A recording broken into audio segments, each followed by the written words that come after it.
It's your man JGR report, and welcome to the College Football Weekly Preview, Week 13. Y'all know how we get it in, so let's get it in. Previewing the top 5 ball games of the weekend, so let's get right to it. Now, last week, like I told you, bruh, I was 5-0, and we're going to try to duplicate that or replicate that this weekend. All right, let's move on to the first ball game. Now, we're going to go up to the Big Ten. We got number 25, Minnesota. Goes out to Lincoln to play number 23, Nebraska, or what's left of Nebraska. Now, Nebraska coming off of a huge loss last weekend when they got the brakes beat off of them when they got blasted by Wisconsin 59-24. Melvin Gordon still running through boys' mind. Melvin Gordon had 408 yards in 3 quarters with 4 touchdowns, bruh. Boys still having nightmares up there. Now they got to show up and play number 25 Minnesota when you got David Cobb, which is the 7th ranked running back in the country. He's averaging more than 135 yards a game. He put up 145 and 3 touchdowns last week against Ohio State. So you know this boy is running. He is purring like a kitten right now. He can't wait to get on the field. He been running up and down, running through campus all week. Dude, why you running? Why you running around? I can't wait to play Nebraska. He gonna run all over these boys, and old Doug Bopelini gonna lose his job. Matter of fact, they gonna run him out of town. Hey, Minnesota wins this game.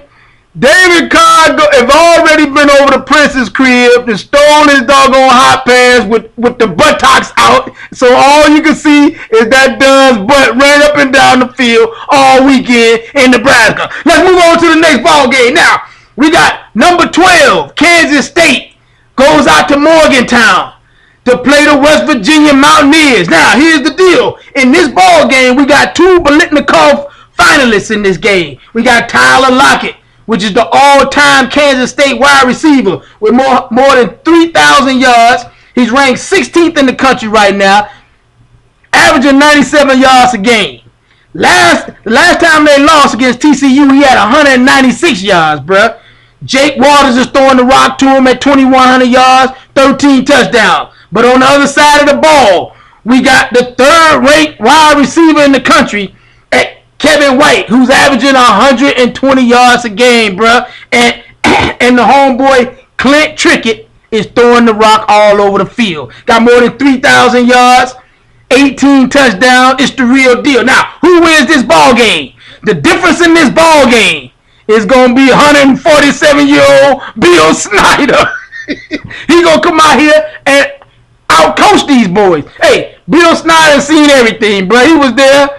He was there to begin the time when they invented football. He was standing on the field with Vince Lombardi and all the greats. Hey, this Dunn is the real deal. Bill Snyder's already lost his ball game for the year. He's not going to lose anymore. So I got to go with Kansas State on the road to win this ball game. Let's move on to the next ball game. Now, we got number 24, Louisville, showing up to play the Notre Dame Fighting Irish up in South Bend. Now, Will Gardner is out in this ball game. He had a season-ending injury last week, knee injury. So now you got Reggie Bonifant is going to take over for this boy. That might be a problem for Louisville. I thought Louisville would win this game. When I looked at it on the calendar earlier, I had Louisville plugged to win this ball game. But the problem I'm seeing, without having Will Gardner, might be in trouble because Notre Dame averages 35 yards a game. Louisville's only 69% in the red zone. So that puts pressure on them. They're going to have to score points in order to beat Notre Dame. But here's the problem. Notre Dame is dull right now. These Duns can't hold on to the ball.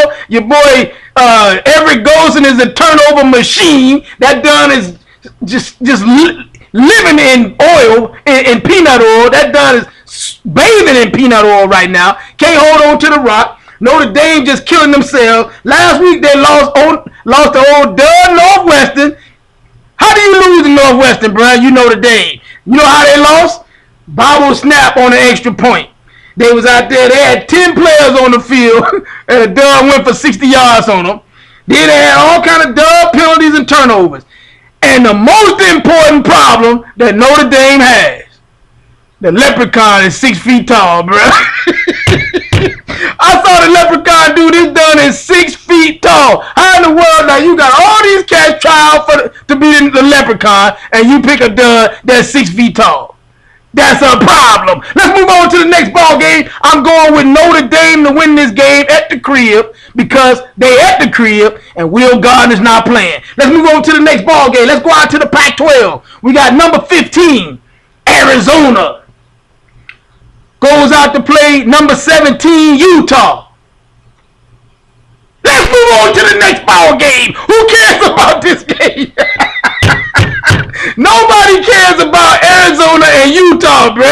Not even the Dubs that go to Arizona and Utah watching this game. They waiting on the UCLA game to come on. Nobody cares about this game but Rich Rodriguez. I got to go with Rich Rod to win this ball game. So let's move on to the next ball game. Now, we got number 19, USC. Goes across town to play number 9, UCLA. Now, this is the rivalry game, bruh. Throw the records out. Boys grew up together, played against each other, played with each other in high school. This is the ball game boys been waiting on. Here's the problem. UCLA has won the last 2 ball games since Jim Moore took over and Brett Hundley been the quarterback. Problem, before that, UCLA had lost 12 out the last 13 before he took over. Now, Sarkisian is trying to put his stamp on this one. So, I'm saying USC wins this ball game because USC right now controls its own destiny in the South. They are the number 1 team in the South in the Pac-12. UCLA is in a 3-way tie behind these boys with Arizona and Arizona State. USC wins this ball game. But what I really want to talk about, bruh, is the SEC this weekend. Now, boys talk about how tough the schedule is, etc. These Dubs taking a smoke break this weekend. We got Alabama is playing Western Carolina. Then we got Georgia and found some Dubs named Charleston Southern. That sounds like a pack of cigarettes, bro.